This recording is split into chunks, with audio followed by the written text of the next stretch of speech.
आप सभी का एफडी क्लासेस में स्वागत है। आज हम 2 जनवरी को जितने भी इम्पोर्टेंट क्वेश्चन बन सकते हैं उन सारे क्वेश्चन को देखेंगे। तो चलिए आज का पहला प्रश्न देखिए।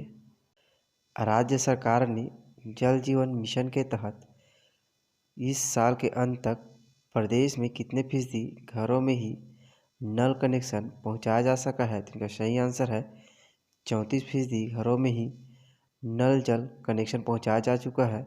यह वेरी आईएमपी क्वेश्चन है, आप इसे ज़रूर ध्यान रखिए। चलिए आगे देखिए। अब तक केवल 34% घरों में ही नल कनेक्शन पहुंचाया जा सका है, जबकि राज्य सरकार ने जल जीवन मिशन के तहत इस साल के अंत तक सभी घरों में नल कनेक्शन पहुंचाने का लक्ष्य तय किया है।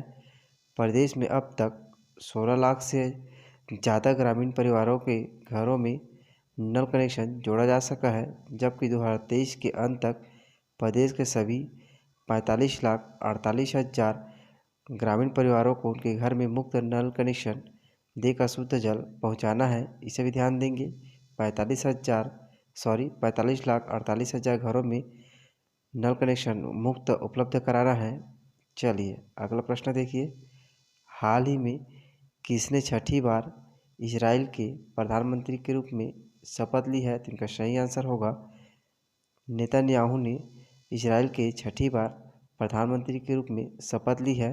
ध्यान देंगे, नेतन्याहू ने दिसंबर 2022 में छठी बार इजराइल के प्रधानमंत्री के रूप में शपथ ली है। नेतन्याहू जो पहले से ही इजराइल के सबसे लंबे समय तक रहने वाले प्रधानमंत्री हैं, को 120 सदस्यीय सीनेट में 63 सांसदों का समर्थन प्राप्त है। वह पहले 1996 से 1999 तक, फिर 2009 से 2021 तक पद पर रहे हैं। इजराइल की राजधानी जेरूशलम है। चलिए अगला प्रश्न देखिए। भारतीय खाद्य सुरक्षा और मानक प्राधिकरण का मुख्य कार्यकारी अधिकारी किसे नियुक्त किया गया है? तो इसका सही आंसर होगा जी कमलावर्धन राव को भारतीय खाद्य सुरक्षा और मानक प्राधिकरण का मुख्य कार्यकारी अधिकारी नियुक्त किया गया है। ध्यान देंगे, जी कमलावर्धन राव को 29 दिसंबर 2022 को भारतीय खाद्य सुरक्षा और मानक प्राधिकरण का मुख्य कार्यकारी अधिकारी नियुक्त किया गया है। जी कमलावर्धन राव केरल कैडर से 1990 की बैच की आईएएस अधिकारी है। पहले वह भारतीय पर्यटन विकास निगम के प्रबंध निदेशक थे। राव केरल पर्यटन के सचिव भी रह चुके हैं। FSSAI मुख्यालय नई दिल्ली में स्थित है। चलिए अगला प्रश्न देखिए। CMIE द्वारा जारी किए गए ताज़ा आंकड़ों के अनुसार दिसंबर 2022 में छत्तीसगढ़ में बेरोजगारी दर कितना प्रतिशत है? यह वेरी आईएमपी क्वेश्चन है, आप इसे ज़रूर ध्यान रखिए। इनका सही आंसर है छत्तीसगढ़ में बेरोजगारी दर दिसंबर माह में 3.4% है। चलिए ध्यान देंगे, CMIE द्वारा जारी किए गए ताज़ा आंकड़ों के अनुसार दिसंबर 2022 में बेरोजगारी दर के मामले में हरियाणा देश में पहले स्थान पर है। इसके बाद राजस्थान और दिल्ली का स्थान है। इसके अलावा सबसे कम बेरोजगारी दर वाले राज्यों में ओडिशा का सबसे कम बेरोजगारी दर है, जहां 0.9% बेरोजगारी दर है। उसके बाद गुजरात और कर्नाटक में बेरोजगारी दर कम है। दिसंबर 2022 में भारत में बेरोजगारी दर 8.3% है। इसे भी ध्यान देंगे, भारत में 8.3% बेरोजगारी दर है। चलिए अगला प्रश्न देखिए।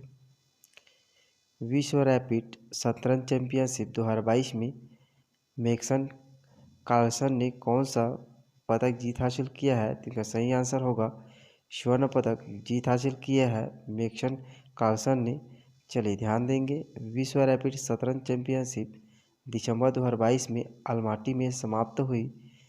मैग्नस कार्लसन ने अपना चौथा रैपिड क्राउन जीता है। वह इससे पहले 2014, 2015, 2019 में जीत हासिल कर चुका है। वर्ल्ड रैपिड में दूसरा स्थान विंसेंट कीमर को मिला है। चलिए अगला प्रश्न देखिए।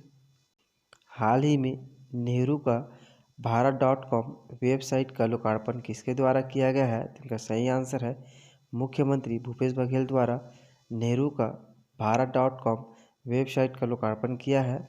ध्यान देंगे, वेबसाइट निर्माणकर्ता पारका foundation policy analysis research and knowledge foundation है। इस वेबसाइट में पंडित नेहरू स्वतंत्रता संग्राम सेनानियों और स्वतंत्रता संग्राम पर सत्य एवं तथ्यात्मक जानकारी उपलब्ध होगी। इनका उद्देश्य है आम जनता तक सत्य और तथ्यात्मक जानकारी उपलब्ध कराकर समाज के सभी वर्ग के मध्य प्रेम, सौहार्द, समरसता, भाईचारा और आपसी विश्वास कायम करना है। पंडित नेहरू के आइडिया ऑफ इंडिया और संविधानवाद का संरक्षण करना है। चलिए अगला प्रश्न देखिए। हाल ही में प्रदेश सरकार ने 12 मासी फसल हानि पर आर्थिक सहायता को 18,000 रुपये से बढ़ाकर कितने रुपए प्रति हेक्टेयर करने का प्रावधान किया गया है? इनका सही आंसर है हाल ही में सरकार 12 मासी फसल हानि पर आर्थिक सहायता को बढ़ाकर 22,500 रुपये प्रति हेक्टेयर करने के निर्णय लिया है।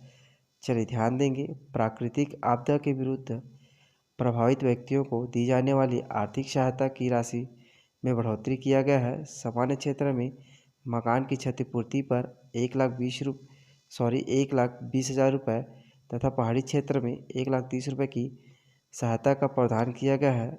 संशोधन में पंजीकृत भूमिहीन श्रमिकों की आजीविका क्षति पर आर्थिक सहायता का नया प्रावधान जोड़ा गया है। चलिए अगला प्रश्न देखिए। छत्तीसगढ़ की सबसे ऊंची सुरंग भनवाराटंग सुरंग किस रेल मार्ग पर स्थित है? तो इसका सही आंसर है बिलासपुर पेंड्रा मार्ग पर छत्तीसगढ़ की सबसे ऊंची सुरंग भनवाराटंग सुरंग स्थित है। ध्यान देंगे, छत्तीसगढ़ राज्य के 115 साल पुरानी भनवाराटंग सुरंग बिलासपुर पेंड्रा रेल मार्ग पर स्थित है।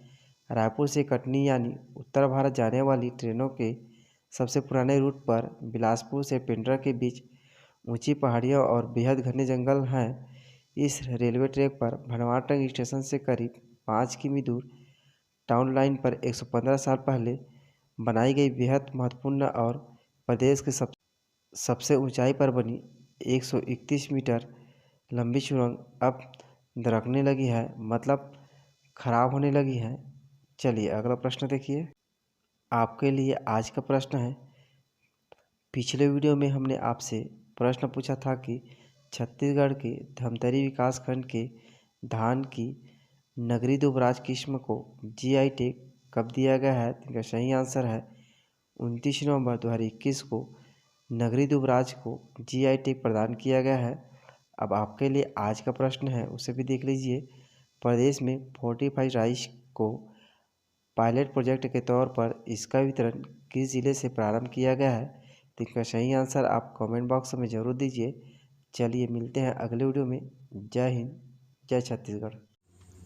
यदि हमारे वीडियो आपके लिए यूज़फुल है तो लाइक, सब्सक्राइब, कमेंट और शेयर ज़रूर करें, क्योंकि आपका एक लाइक और कमेंट हमें वीडियो बनाने के लिए मोटिवेट करता है।